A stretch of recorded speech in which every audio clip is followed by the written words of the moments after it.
What are some of the most common mistakes you see like sales and marketing teams make when they first try to align like a go-to-market strategy? Well, the game has changed. Definitely a big SaaS guy. In the heart of my career, a lot of growth was driven by hire, onboard, train, hit the phones, hit the email, aggressively outbound prospect. Like we're going to grow by just hiring like hungry, kind of meat eating sellers. And there are a lot of companies that were built that way. In parallel, there was another kind of growth path that was more automated. Like these are companies like Atlassian, Dropbox, DocuSign. When I moved from Boston to Silicon Valley, I found they were all playing that game. That was product-led growth, meaning I'm not going to hire a bunch of salespeople. I'm going to hire my product to do the selling for me. And they were architecting that kind of go-to-market motion really deliberately and programming it right into the product. So free trial goes to an upgrade, goes to an enterprise license, and then I bring a salesperson in to kind of scale that into a big 6 or 7 figure contract. Completely opposite of what was working for like the Salesforces and VMwares of the world. How do you define product-led growth? Yeah, there's lots of definitions, but one that I like, product-led growth is when the product itself does the selling, onboarding, monetization, instead of having to hire a bunch of humans to do it. But you flip that. So that's like from the seller standpoint. When you flip that and you think, well, how do we experience product-led growth as a buyer? It's self-service. Can I educate myself? Can I get my hands on the product myself? Can I succeed with the product myself? Can I learn how to implement and scale and get value and then even at some point upgrade? If you can enable that for me, then it moves faster for you. It moves better for me. And then if I ever want help, and this is where it gets tricky, maybe I do raise my hand and say, okay, I got a certain amount of the way on my own and I like it, but Blake, I could use some help now because I want to adopt it across my whole company. How would I structure that? That would be a sales assist. But product-led growth can provide a really, really reliable, foundational kind of go-to-market basis on top of which we can add salespeople. And we see that happening all over the world. There's 40 companies now, Blake, that are public that built their companies based on product-led growth, the way we defined it. And there is not a single salesperson I know, Blake, who works for a PLG company who would ever go back. You're listening to Hyperdrive Minds podcast, revenue generating strategies for sales and marketing leaders. This job is a desk, a phone, a chair, and your ass. I'm gonna let you on a little secret about these telephones. They're not gonna dial themselves. Building a revenue engine is hard. Don't do it alone. Each episode features a top leader in sales and marketing sharing specific revenue generating strategies that you can implement today. I want you to deal with your problems by becoming rich. Steal their strategies, get their results. They're sitting out there waiting to give you their money. Are you going to take it? Subscribe today and let's kick your revenue into hyperdrive. Welcome back to the Hyperdrive Minds podcast. Dave Boyce, how are you, sir? Blake, so good to be with you. Love the background. It's amazing. I feel like I've stepped into another dimension. Yeah, may the force be with you, sir. Got a little Star Wars museum up in here. I like it. Like your background too. What is that? Is that a some kind of chalkboard or something? Yeah, it's a chalkboard. I wrote the name of my book up there. I got like I don't know. I've got doodles up there. Friends will doodle when they come over or whatever. Yeah. Nice. Yeah, I want to talk about your book. But yeah, thanks for coming on the show. I was excited to chat with you, and I was looking at your background on LinkedIn, and man, it looks like everything you touch turns into gold somehow. Oh wow! So I guess I guess I'm getting away with something on LinkedIn. Yeah. It turns out I'm really old, so there's things in there that you kind of chapters you skip over, and it still looks like a full picture. Yeah. Well, tell us the story of your background. Yeah, well, I'm just a kid from Oklahoma, public school kid from Oklahoma who had ambition and no direction and just tried to figure out where's a good fit. I know all of us try to do that. Like I thought I wanted to be a dentist because the only people I knew with money were dentists. And I was like, nah, that's not, I'm not doing that. My dad tried to get me to be a dentist. I didn't listen to him. Right. And then everyone said, yeah, you're good at math. You should be an engineer. Cool. I tried that for a while. I liked the subject matter. I didn't jive with the people to my left and right. It just wasn't my crowd. And then I was like, maybe I'll be a lawyer. Oops, no, not a lawyer. So, just figure this stuff out as you go, Blake. And I eventually decided through a lot of iterations that I'm really kind of at heart, I'm an entrepreneur. I like building, I like inventing. If you give me free time, I'm going to be ideating. And so then I just went down a path of kind of serial entrepreneurship and helped build and sell a few different companies. Some of them we got away with our lives and that's about it. Some of them we had, a decent, outcome. And, but every single one of them is an adventure, and that's what I'm drawn to. Nice. Yeah. So your resume is insane. You've been like a C-level exec at 4 unicorn companies. So is there like a common thread or like a secret playbook that you saw work across all 4 of those rocket ships? Courage would be one.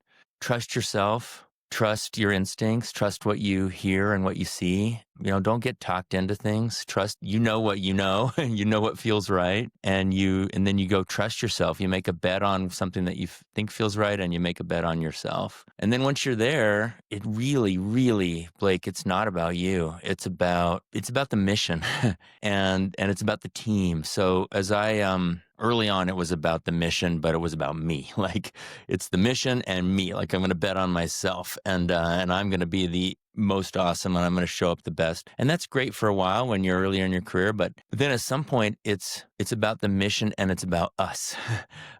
And the bet that I'm placing on myself is that I'll be able to bring the best out of the people that are around me. Like if people are better for spending time in the room with me, then I can multiply kind of my impact by 5, 10, 20, 50, and just help people be the best version of themselves. And then they'll go do that, pay that forward too. So that was a real turning point for me, Blake, when I got to a certain point, is like, if I can help people be the best version of themselves and we can aim and everything can be aimed at the mission, we can make something happen. Very cool. Yeah. It's not a very teachable skill. You either have that or you don't. So yeah, you were gifted, man. But you specialize in go-to-market strategy. So what are some of the most common mistakes you see like sales and marketing teams make when they first try to align like a go-to-market strategy? Well, the game has changed. I launched my career in the late 90s and, we went through the dot-com bubble. We went through the cloud. Mobile was in there. I was never a big mobile guy. I'm definitely a big SaaS guy. And a lot of that kind of in the heart of my career, a lot of growth was driven by hire, onboard, train, hit the phones, hit the email, aggressively outbound prospect. Like we're going to grow by just hiring like hungry, kind of meat eating, sellers. And there are a lot of companies that were built that way. In parallel, there was another kind of growth path that was more automated. Like these are companies like Atlassian, Dropbox, DocuSign. When I moved from Boston to Silicon Valley, I found they were all playing that game. That was product-led growth, meaning I'm not going to hire a bunch of salespeople. I'm going to hire my product to do the selling for me. And they were architecting that kind of go-to-market motion really deliberately and programming it right into the product. So free trial goes to an upgrade, goes to an enterprise license, and then I bring a salesperson in to kind of scale that into a big 6 or 7 figure contract. Completely opposite of what was working for like the Salesforces and VMwares of the world. All of that to say, is there a common thread of mistakes? If there is, I would say it is greed. Like I'm trying to build GTM, and I get distracted by what the VCs tell me, what the investors tell me, like, hey, we need you to hit a certain number. Oh, well, let me race to hit that number and I'll cut some corners along the way and I'll build something that's not scalable, but at least I'll hit the number and I'll raise the next round.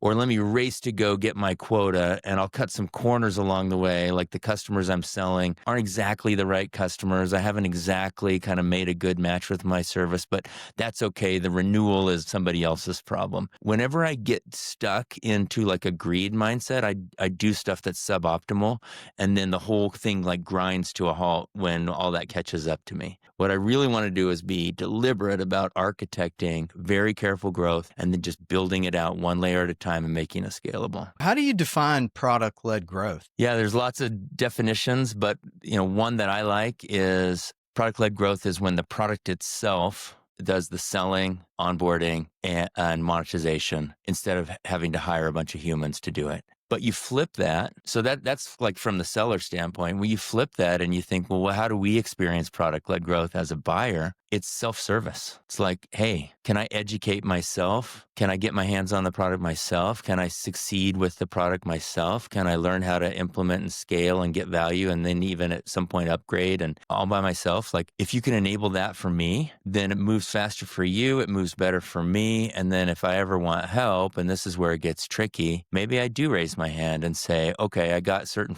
amount of the way on my own and I'm like it. But Blake, I could use some help now because I want to adopt it across my whole company. How would I structure that?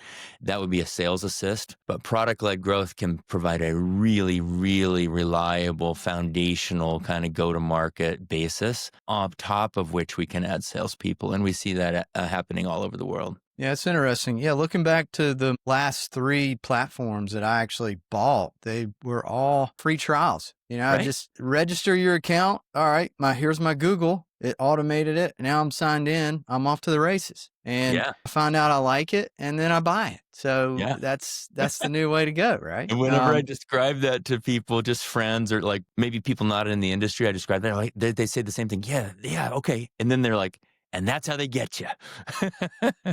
But Yeah. if you do it right, if these platforms did it right, you probably felt okay about your upgrade because you probably got a lot of value from the product even before you had to pay. And so by the time you have to pay, you're like, okay, that makes sense. Like I should probably start paying at some point. Yeah, it's a no-brainer. It's like, oh yeah, definitely. I can fit this in the budget. I love it. There you go. Yeah. So what does that mean for sales though? Like a VP of sales at a product-led growth using that strategy? Like when do they come into play? Well, your job changes a lot. Sales is still important. And, this scenario that we described where impact is already being delivered and then sales shows up, either because someone raised their hand or because some signal out of the usage throws a flag for a salesperson to say, now might be a good time to go and engage Blake. He's been succeeding for 3 months on this thing. His usage is expanding. It might be a good time to give him a call. He might be a manager of a team or inside of a big company that could use more impact. So now would be a good time.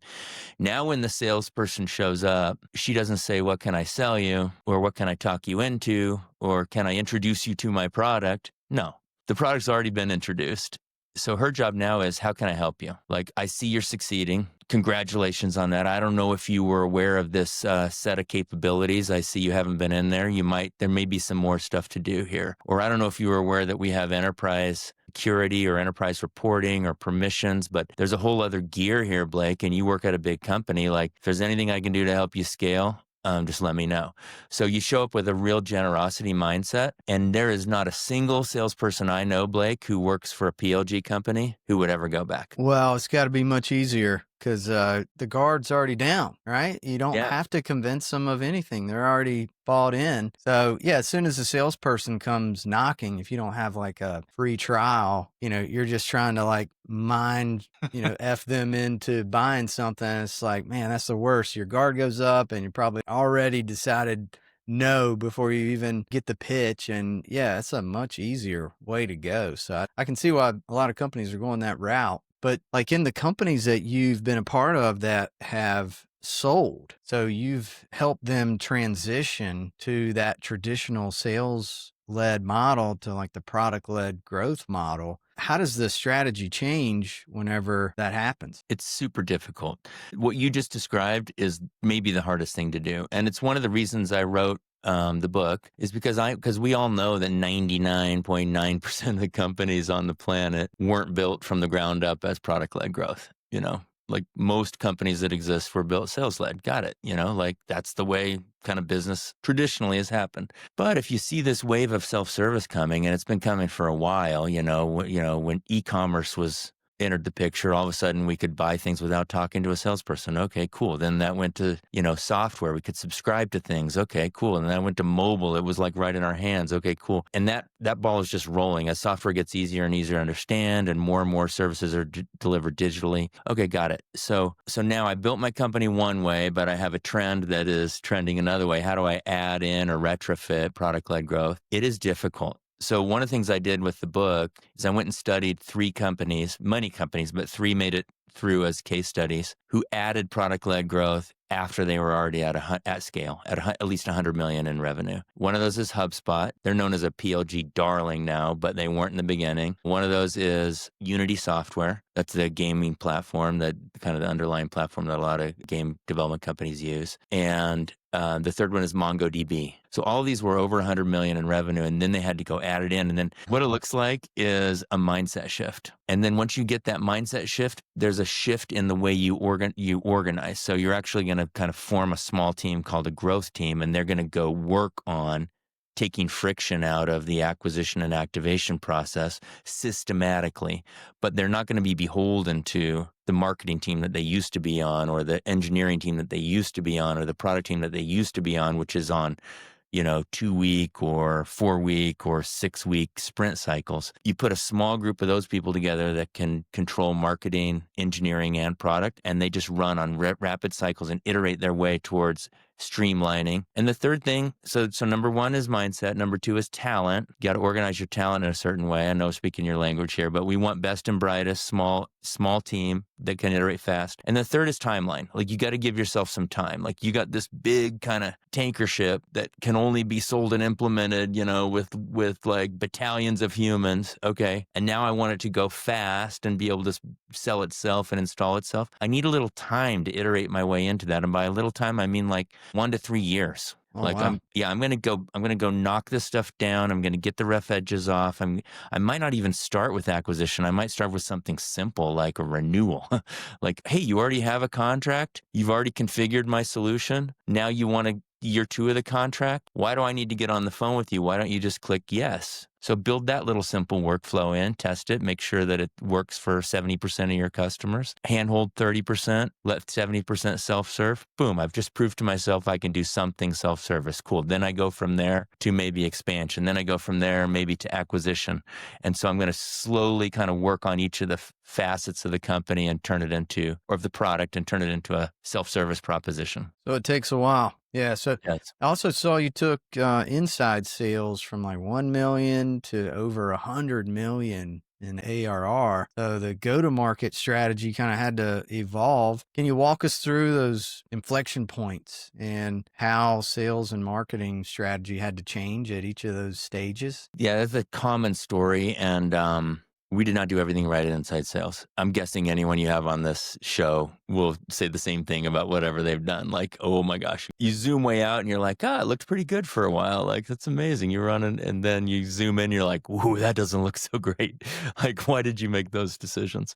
But the key is that each phase of growth has a certain set of priorities. So 0 to 1 is all about product market fit. 1 to 10 is all about finding a go-to-market fit. Like, what is the motion? Is it product-led growth? Is it sales-led growth? Is it inbound? Is it outbound? I'm going to figure that out. I'm going to get the unit economics right. Once I get to 10, then it's all about scaling. And I got to have infrastructure in place that allows me to scale. Once I get to 50, boy, that is really about organizational kind of architecture, like having the right pieces of the machine in place and the right humans in place, and everybody knows what they're doing and they're operating within like a defined system, because 50 and above is just all about scaling. And so each of those is a very different phase. Like, you need different sets of talent, different mindsets.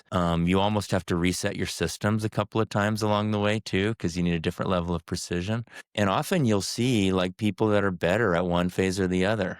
Like, here's someone who's really good at 0 to 1, but do not ask her to run a $20 million company. Like, that's not her gig. Okay, cool. Here's someone that's really good at 50 and above, but do not ask him to show up at 0 to 1. He's like, he doesn't even know how to spell PMF, and that's fine. We're all good at what we're good at. Yeah, that's true. And the world is niching down more and more, and it makes it like really hard for job seekers. I know, because they apply to jobs and, they think they're the perfect match, but it's like, well, wait a minute. You didn't do the 50 to 100. You did the 10 to 30, Right. and that's not what we're looking for. And it's like, Right. What are you talking about? Is it? Right. But yeah, I guess it is a different skill set. Yeah. And, on that front, if you don't mind just double clicking there, the way you articulated it right there, which I hear all the time. This is not you speaking. This is a hiring manager speaking. I think it's lazy. Like, what I really want to know is not what's on your resume, but what are you good at? Like, what are your skills? So like, whether or not you've ever done 50 to 100, I should be able to assess whether you have the skills to do 50 to 100. And in fact, if I can assess that without you having to have done it before, but I know what skills it takes and I can assess it, there's arbitrage there. Then I can hire the person who's super well suited for that, who hasn't had the job before, and I can pay her 70% of what I'd have to pay, or even 50% of what I'd have to pay someone for whom it's their third go around, and they may actually even be tired. I love hiring ascendant talent, and I love assessing them on their capability, not their resume. Well, yeah, I wish more hiring managers would take that approach, right? So you've hired hundreds of people across sales and marketing roles.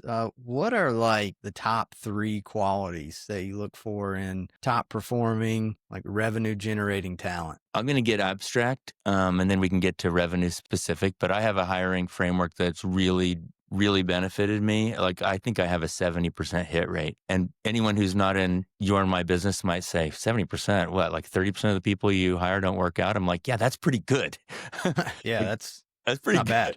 So I call it high octane hiring. The OC is at the beginning just to make a word. It doesn't stand for anything, but the T and the A and the NE actually stand for something. So T is talent. I look for 99th percentile talent. I want to find someone who's performed, who's achieved at a 99th percentile level on something. I don't care if it's Star Wars memorabilia collection or the international, crocheting contest, or it can be breeding and showing horses. You can be a chess grandmaster. You can be a junior Olympics kind of level competitor in athletics. But I want to see that you've achieved something, like you've pushed yourself, you've gotten knocked down, you've stood back up, you've been coached, and you've prevailed in something. Because that person will not settle for second best. So 99th percentile talent. The second thing, the A stands for action. I want to see bias for action. So I can find a lot of people who got straight A's. Like, they know exactly what to do when they're told to do it. They know how to show up and follow orders. Okay, got it. How about the person who doesn't have to have orders, who can actually direct herself? So I want to see something in your background that says that you have been willing to, found a company, found a nonprofit, found a club, adopt a kid, invest in real estate, go take a year off and go volunteer in the Peace Corps, do something that nobody asked you to do, and kind of be self-guided. So bias for action, not waiting around for orders. So talent, action. And the last thing is the hardest, but I'll tell you how I test for it if we have a couple minutes. The last thing, sure. The NE is no ego. So now I find someone who's 99th percentile talented and has a bias for action, and I want them to have no ego. Like, that's really tough. So what I generally do, depending on the role, and this is where we get to role specific. So if it's a salesperson, I'm going to give that person an exercise. I'm going to have them perform that exercise live, and then I'm going to give them feedback on how they did, and then I'm going to see how they respond to that feedback. Generally, I like having like 2 or 3 people. This will be like a final interview stage. So let's say if we're a salesperson. Hey, I'm going to give you an account that you're prospecting into. I'm going to have you prepare and then show up, let's say on a call like we're doing, a Zoom call, and run a discovery call. I'll play the role of the CFO. She'll play the role of the head of operations, and he'll play the role of the head of field or something. Okay, cool. Now you're going to do a discovery call with us. So you're going to have to manage us as stakeholders. You're going to have to run your process.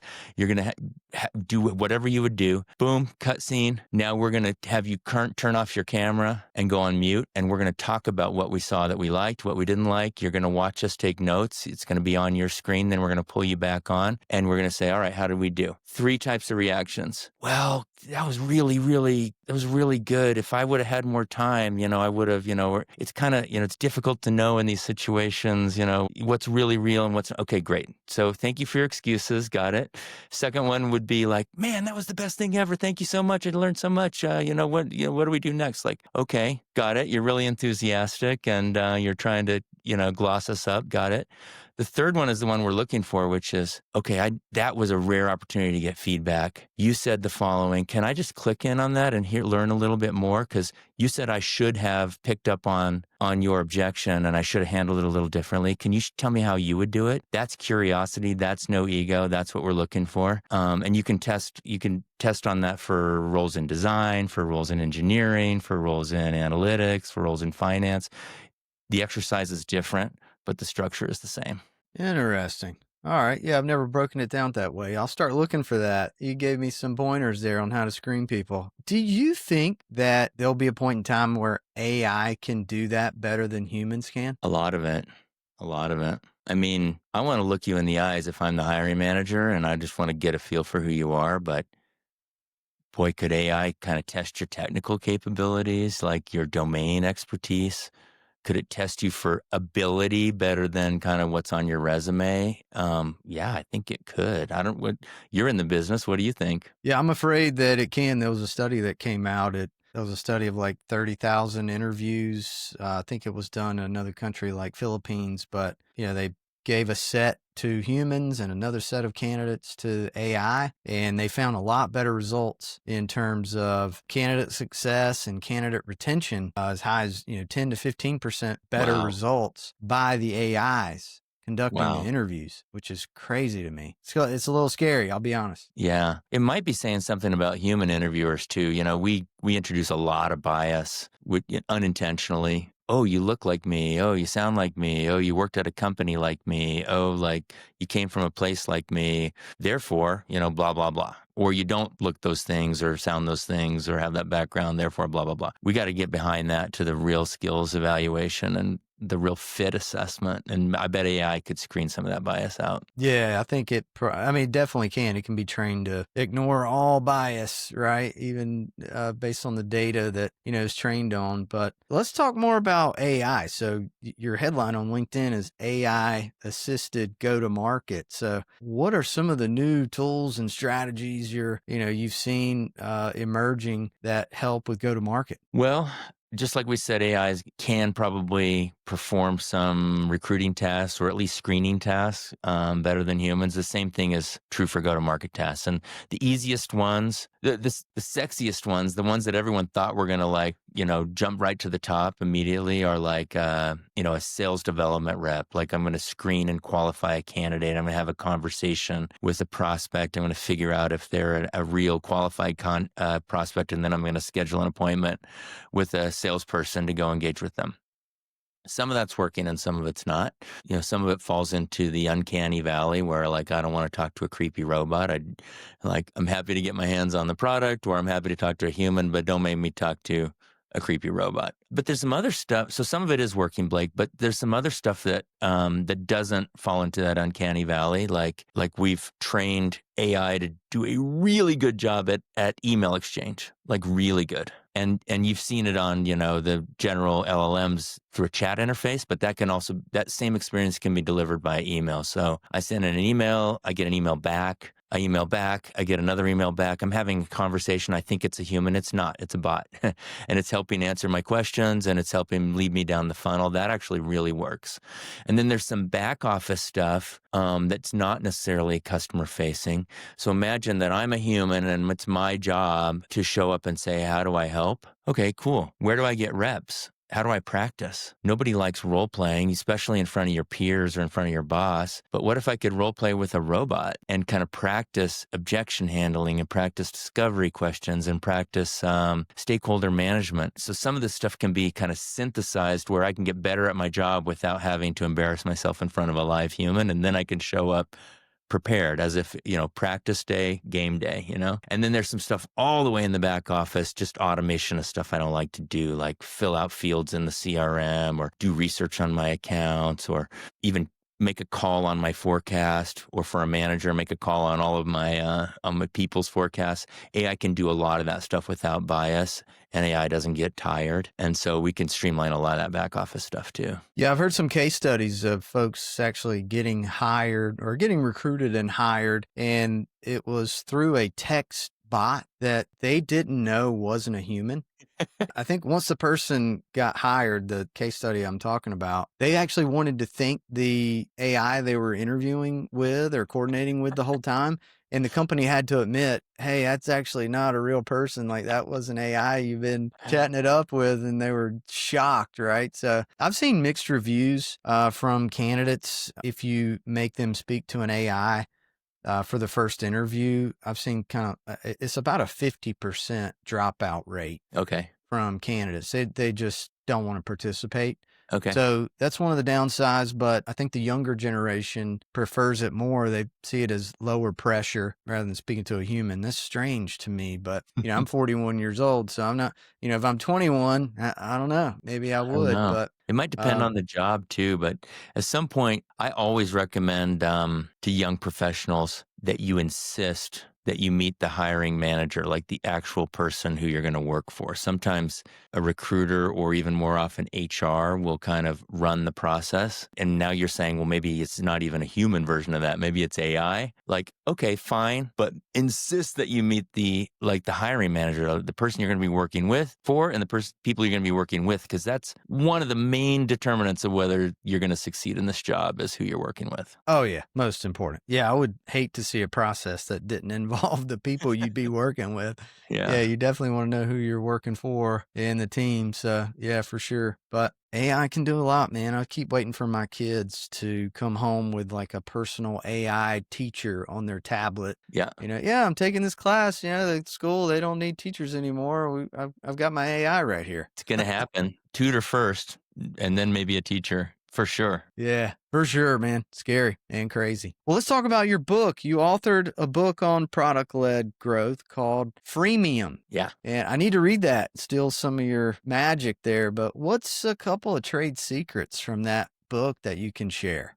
Well, we start by kind of outlining how we got here, like some of the trends we were talking about, the trend towards self-service, the trends towards simplification, the trend towards automated GTM. And there's a bunch of companies who showed us the way. You think of Dropbox, DocuSign, Canva, Twilio, Atlassian.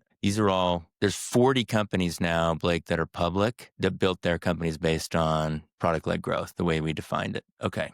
Like 40, and Atlassian is a $45 billion company. It's sort of hard to ignore. So how do we get there? That's kind of like, what are the trends? That's kind of how the book starts out. So now we have your attention. Okay, got it. Now, how is it done? Like, let's click in, because this is the book no one had written yet. How is it done? Like, show me the framework, show me the model, show me the methodology, and how do you organize and kind of go build that? That's part 2 of the book. And then it's like, hey, then we acknowledge, like we said earlier, hey, what if I didn't build my company that way and I'm not a startup? How do I retrofit? Okay, let's go look at how companies have done that. And then let's look at some hybrid models, because maybe I can't be self-service, new customer acquisition, but maybe I can be self-service, like we said before, renewal or something else. So we look at a range of hybrid models for the 99% of companies on the planet who didn't start out that way. And then we go look at kind of where's it going to go from here? Like, how does it go beyond software? Like, you think we do some really cool case studies, like with a real estate company, like, wait, how does real estate, that's literally like bricks and mortar. Like, how can that be product-led growth? Well, you'd be surprised. Or a tractor company, we go study John Deere. Like, how can John Deere, that's a $500,000 piece of equipment. Like, how can that be PLG? Well, you'd be surprised. They're wiring up, they're embedding software, they're building loops in. And so some of these principles are going to really permeate. And now, Blake, when we get into the era of AI, some of the things that were previously unsellable or unconfigurable or uninstallable without human assistance are suddenly sellable and configurable and installable, because I can have robot assistants, like a pseudo-human that can help me through the complexity. So I think it's a wild, wild future. And we just walk through that whole journey. And wherever you are in the journey, there's a place in this book for you to click in and kind of get some ideas. Huh. Okay. Do you have an example of how a hardware company adopted the PLG model? Totally. A bunch. I think the John Deere one is the most interesting. $500,000 piece of equipment, minimum, sometimes more, a combine. How is that PLG? Well, you're not going to buy the tractor. There are actually companies that'll lease you tractors. Okay, that's great. But in the John Deere case, they're outfitted, the newest tractors are outfitted with computer vision and precision spraying equipment and soil sampling equipment. So now the computer vision is literally scanning. That's a weed. That's a plant. Okay, cool. So spray weed killer on the weed, spray fertilizer on the plant. And if it sees pests, spray pesticide there, like literally. So it doesn't have to waste.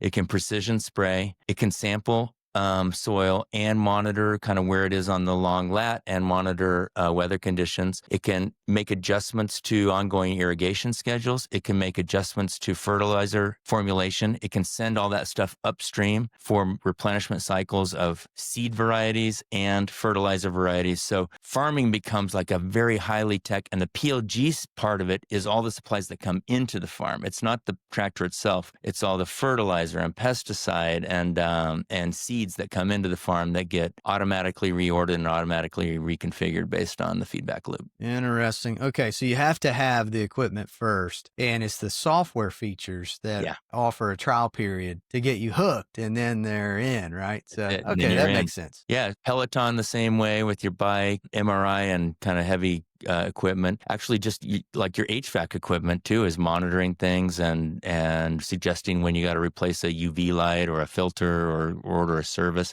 It's going to be more and more that way. Our refrigerators are going to reorder stuff for us. Our cars are already talking to us. There's a whole bunch of stuff that, once it's tracking kind of what we're doing, then it can start setting up the replenishment or the cycles or the service. Well, when you have a PLG company, you become a lot more dependent on the marketing team versus the sales team. So what are some of the metrics that, VP of marketing should become obsessed with versus like a more traditional model? Yeah, it's a good question, Blake. So the interesting part of this is that the product, like the product leader gets introduced into the revenue team. Like it used to be marketing handoff to sales, got it. And products over there kind of in the back room, the windowless back room, So, but now product is actually inserting into that chain.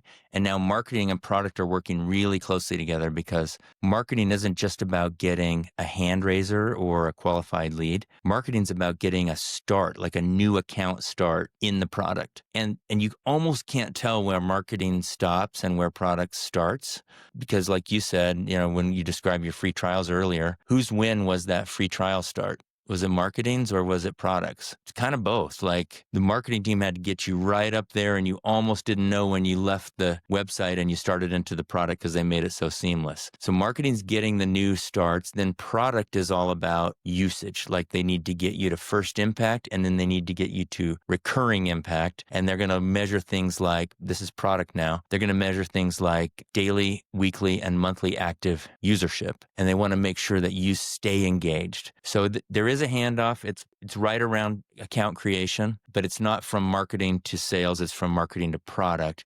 And then the sales handoff is later, usually once you've started to achieve impact with the product and shown patterns that make you an attractive prospect for sales. That's the way to go, man. Much easier way to go about it for sure. So I see your book being very popular. Back to like sales, drawing from your time managing 300 million in quotas. Like, how do you recommend a VP of sales structure their sales team once they've implemented the PLG? Well, it's not going to be a wholesale switchover, right? We're going to evolve our way into this. But the thing I could do right now as a sales leader, the thing I can do right now is start to adopt the first principles of PLG. Maybe not the mechanics, maybe not the kind of specifics. Maybe I still do have a big kind of battleship size product that needs, lots of sales and configuration. Got it. But the way these PLG products are built are on three first principles. The first one is empathy. Second one is generosity. And the third one is metrics. When I have no human in the room, I really, really have to meet the customer where she is. That means I got to understand her. That means I got to know how she measures progress. And that's an empathy thing.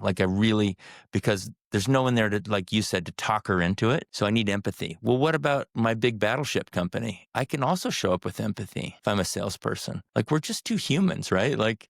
We're two humans. You're trying to do your job. I'm trying to do my job. How can I help? Like, let me figure out kind of what your situation is, what your pain is. And then let me see if I got something that can help you.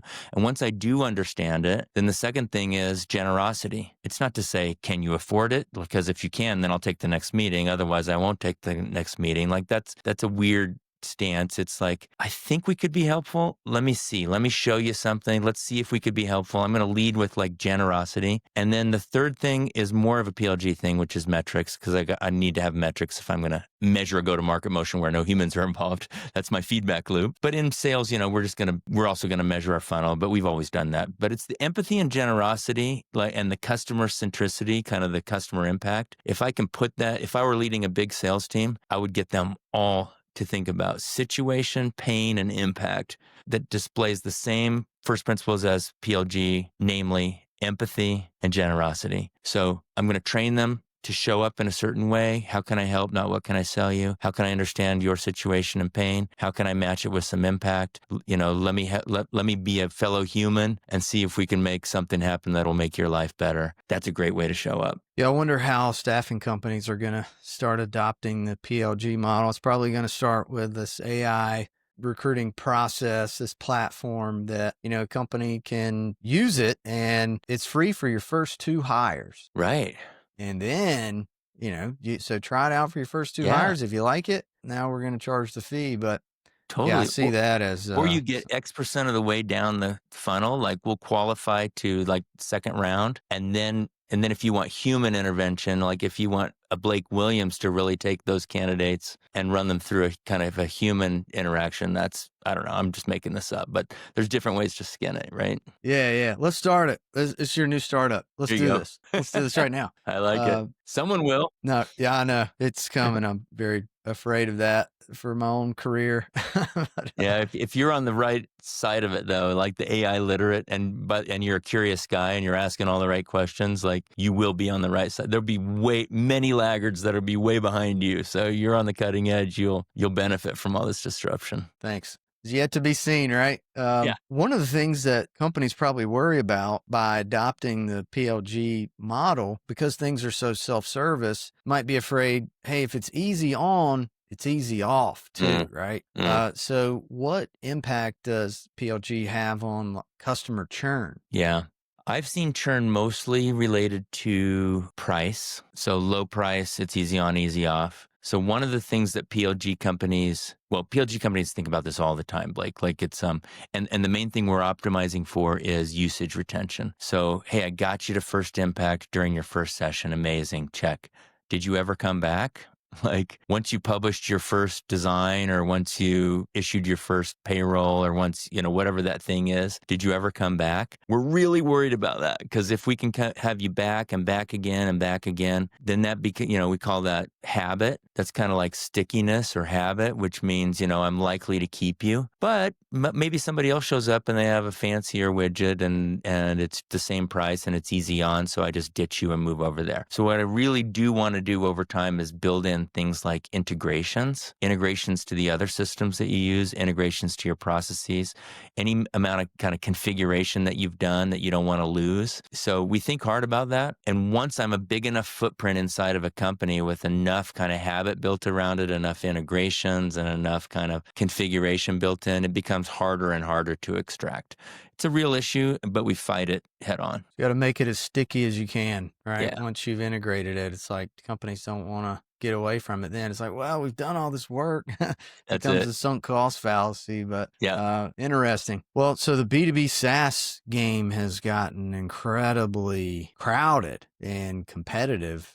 So if you were a VP of sales or marketing starting today at like a $10 million ARR company, where would you focus 80% of your time? If I'm just on this revenue acquisition side, right, sales or marketing, it's a hard question to answer in the abstract. Specifics matter, but I'll give you a generic answer. I really care about ideal customer profile, like targeting. Now, I need to have the right skills to deal with the right customers, but if I don't have the right customers, my team's going to be wasting a lot of cycles. If my ideal customer is a VP of HR for an agribusiness in North America, and I'm wasting cycles with VPs of HR for accounting firms or for construction companies or for banks, like, great. Could it do it? Yeah. Could it solve their problem? Yeah. Is it ideal for them? No. So how much more effort do I have to kind of spend? And then how much less likely are they going to be to renew after a year of experience if they're a bank versus an agribusiness?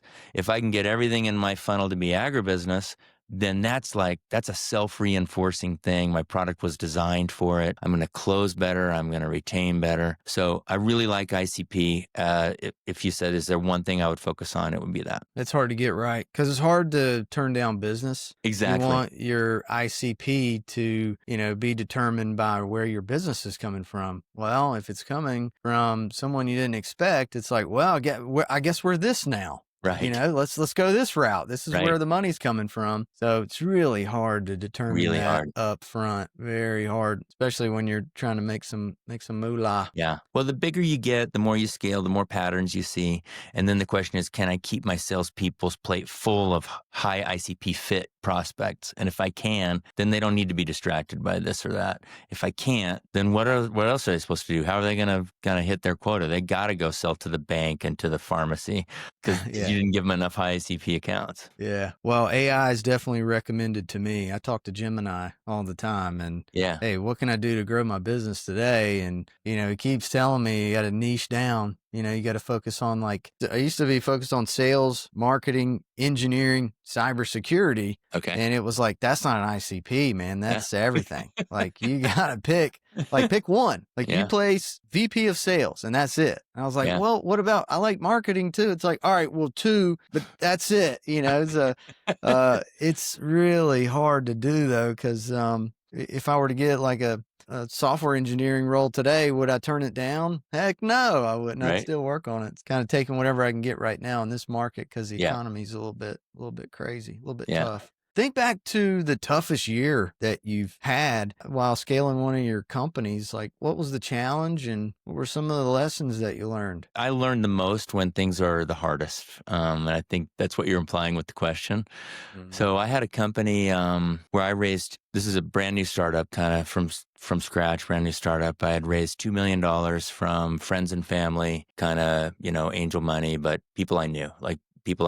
And based on that and based on some initial success in our market, I went and hired, and I had a team of, call it 10 people, including a couple people I would consider very good friends. So now we're burning through that $2 million. We're living the dream. We're living in, we're operating out of Palo Alto, California, sharing offices with Groupon. It's pretty cool, everything, and also I'm watching my bank account go like this while I'm paying payroll.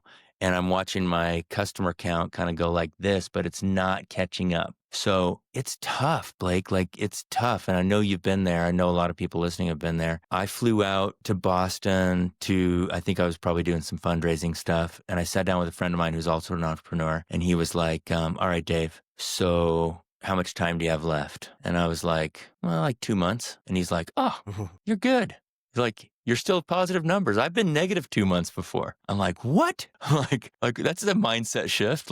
I'm worried about laying off these 10 people because I only got 2 months of payroll left. And he's like, oh, you're totally good. You're not even in the negatives yet. And I just shifted that mindset. And then I just kind of went out there and kept fundraising.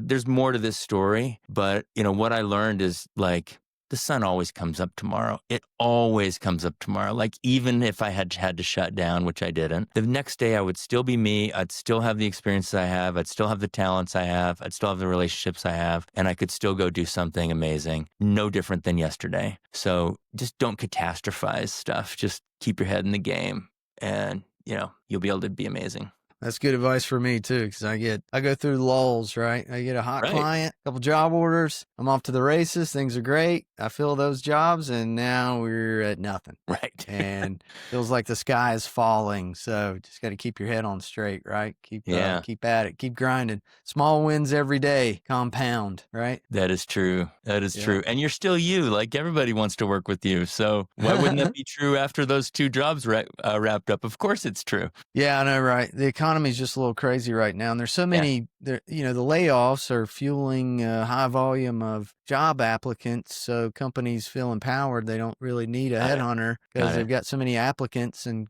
candidates coming in. So it's hard to find job orders right now. So, send them to me, man. I don't mean that literally, but from the hiring manager side, I can tell you, my success rate with inbound candidates is so low. Yeah. Compared to a directed search for the right person who probably is still employed and probably needs to have an active conversation to even consider taking an interview, that person is probably better for my job than the 6 people lined up at my door. Preach.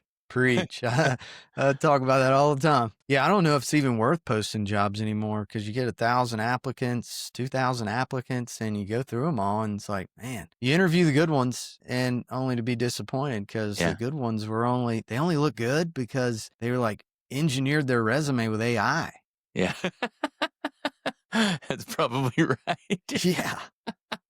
Oh, I've been disappointed so many times. So you just got to headhunt. Amen. But, well, hey, just I saw on LinkedIn that you had 43,000 followers, which is awesome. I've got like 27,000, but it doesn't count because I'm a recruiter, right? So I probably connected with most of those people on my own instead of them finding me and following me. So what does your content strategy look like? Well, I just try to be genuine. I don't know that I have a strategy. I stay in 2 lanes. One is around career strategy. We've talked a little bit about this, and just kind of finding your fit and making good decisions for you. Because I think when you find your fit, you're the best version of yourself. You're happy, and happiness has gravity and it attracts all sorts of opportunity, not the other way around. So solve for fit and happiness first. That's kind of one of my swim lanes. The other swim lane is all around the stuff we're talking about, AI-led growth, product-led growth, go-to-market. But I just try to be genuine. Like I'll write a legit kind of thought and research piece once in a while,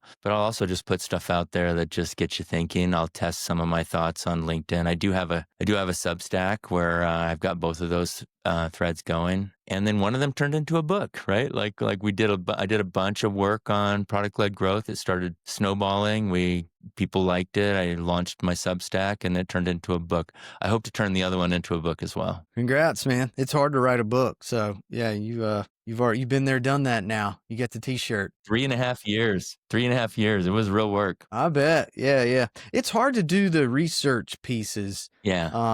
What I've always found about content is the moment you try to put something out that's serious, the engagement's very low, but then you put something out that's the dumbest thing you came up with in 5 seconds, and you just put it up and it goes buck wild, and that just the funny clips that's what gets the engagement. Yeah, it's really counterintuitive. Yeah. People are great at that. I'm not great at that. I know that I have way less engagement because of it. That's fine. I am who I am. Like, I'll have a smaller audience and we'll be tight.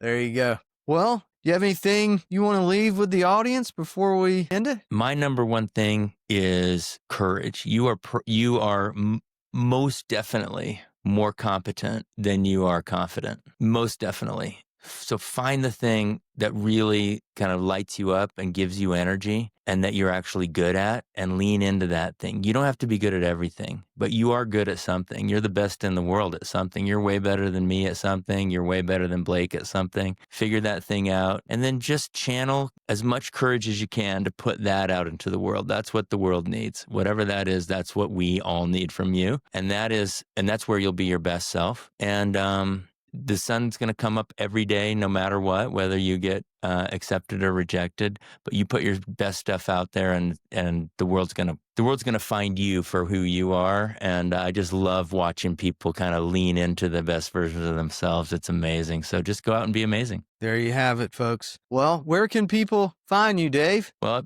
daveboyce.substack.com. That's my Substack. You can find me on LinkedIn. I would love if you're interested in any of this AI and product-led growth stuff, I'd love for you to check out FREEMIUM. That's on Amazon or anywhere you buy books, Barnes & Noble, Target, wherever. Waterstones if you're in the UK. But it's super easy on Amazon, and I'd love to see you out there. Awesome. Well, you've been a great guest, man. I've learned quite a bit here. So fun talking with you, and all the success to you, sir. Thank you, brother. You too.